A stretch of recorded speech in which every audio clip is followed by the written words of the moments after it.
the transitive property of chicken.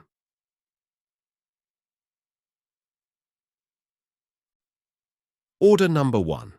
Setting the scene. In a cozy corner of the bustling city sat Burger Nirvana, a haven for the organic food aficionados. Nestled amidst the urban hustle, the quaint eatery stood as a sanctuary of calm, its rustic charm a stark contrast to the steel and concrete that enveloped it.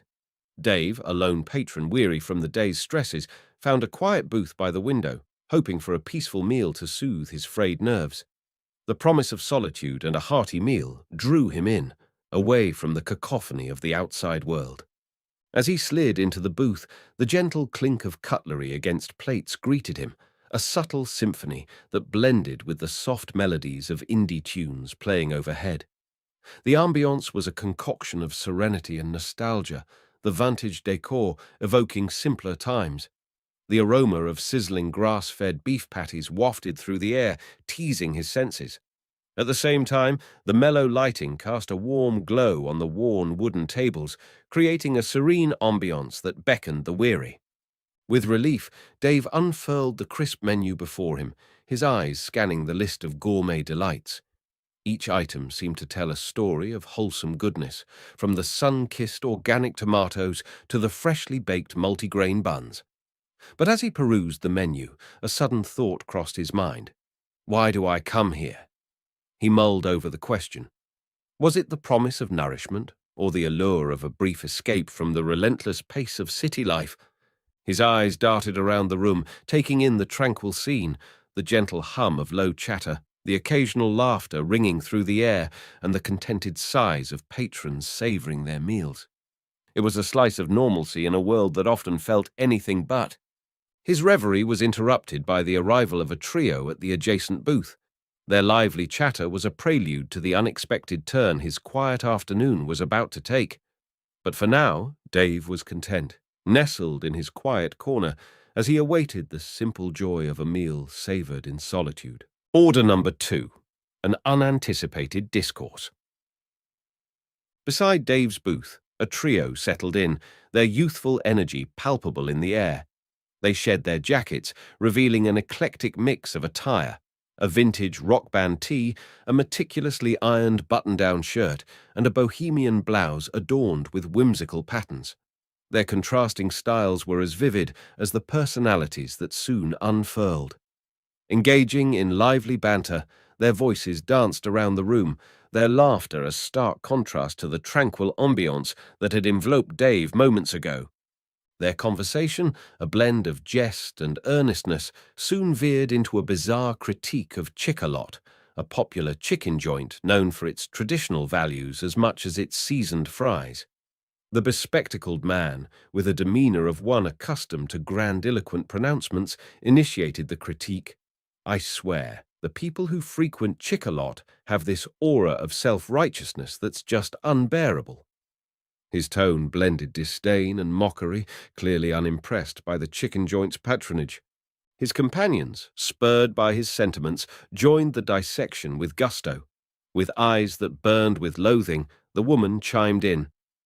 And don't get me started on their family values meal deal, she said, her voice dripping with dramatic overemphasis as she made air quotes. It's like they're trying to build a community around greasy buckets of chicken. The third member couldn't hold back either, not to mention the divine chicken sandwich. Since when did fast food become a religious experience? The trio's collective disdain for Chick-a-Lot found a rhythmic cadence, each absurd observation building on the last. Their banter flowed seamlessly, each observation about Chick-a-Lot escalating in its disdain. And that halo-wearing chicken mascot. It's a chicken, not a saint, the bespectacled man added, his words drawing hearty laughs from his companions. To Dave, the exaggerated indignation in the man's tone revealed the pretentious layer that shrouded their conversation. As the trio delved deeper into their disdainful critique, the superficiality of their remarks resonated in the quaint space of Burger Nirvana. Each snide remark, each exaggerated gesture, and every hearty laugh seemed to echo a pretentious undertone, reflecting a skewed perspective that Dave couldn't help but notice. The tableau unfolding beside him was one of shallow judgments and petty aversions, a spectacle that drew Dave's attention away from the peaceful solitude he had initially sought as the trio's critique of Chickalot unfurled beside him. The conversation soon meandered towards Feathered Feast, another chicken joint in the city's vast fast food landscape. The bespectacled man furrowed his brow as if the mere mention of Feathered Feast brought a bitter taste to his mouth. "No way I'm eating there," he declared, his tone infused with a subtle yet palpable disdain. "It's like indirectly endorsing the Chickalot crowd. It's the transitive property of chicken." "The what of what?" the woman interjected, her voice a blend of confusion and intrigue. The playful rhythm of her query hung in the air for a moment, a peculiar note amidst the growing intensity of the discourse. The bespectacled man, whom Dave now recognized as Albert from the sporadic mention of names, leaned in, his eyes narrowing with an earnest seriousness that belied the frivolity of the subject. "Well, it's simple, really," Albert began, his words measured, his tone didactic. "If Chickalot patrons are unbearable, and Feathered Feast serves chicken just like Chickalot, then by eating at Feathered Feast, we're essentially aligning ourselves with the unbearable nature of Chickalot aficionados. Hence, the transitive property of chicken." His explanation hung in the air, an abstract theory laid bare amidst the aroma of grilled burgers and the distant hum of city life beyond the cozy confines of Burger Nirvana. The table fell into a brief silence as his companions digested the convoluted logic he had just unveiled. Dave, too, found himself unwittingly drawn into the ridiculousness of the theory, the audaciousness of the conversation, providing a peculiar form of entertainment that his salad could not. Order number 3. Absurdity unveiled. Dave's fork slowly returned to his plate, the peculiar narrative unfolding beside him proving far too engaging to ignore. Each word from the trio seemed to pull him further into their peculiar world, a realm where chicken joints held the key to social alignments. The trio delved deeper into the discussion, their faces reflecting a level of seriousness that starkly contrasted the absurdity of the subject matter. The woman, seemingly captivated by the bespectacled man's theory, leaned in closer, her eyes narrowing with a newfound curiosity. "So, if we follow that logic, virtually every chicken place is off limits then?" "Oh, absolutely," the bespectacled man confirmed, his face a portrait of earnest concern that added an almost comical gravity to the discourse. "We can't risk being associated with the Chickalot crowd, not even indirectly." The playful one chimed in, his words punctuated with a light-hearted tone that cut through the solemn atmosphere his companions had crafted. "Guess it's vegan burgers from now on," he said, raising his glass in a mock toast. A sudden cough from one of them, accompanied by a subtle chin gesture towards the counter, interrupted the toast. The playful one, catching the cue, quickly corrected himself. I mean, organic burgers." They clinked their glasses with a newfound sense of approval, the crisp, clinking sound marking their pact. The trio burst into laughter, their cackles resonating through the quaint eatery. The sound, a stark contrast to the serene ambience Dave had initially reveled in, now colored the space with a surreal touch. Each laugh, each snide remark, felt like a brushstroke on the peculiar tableau that this afternoon had morphed into. As their laughter continued, Dave found himself momentarily adrift in the nonsense of it all, his peaceful lunch now a distant memory.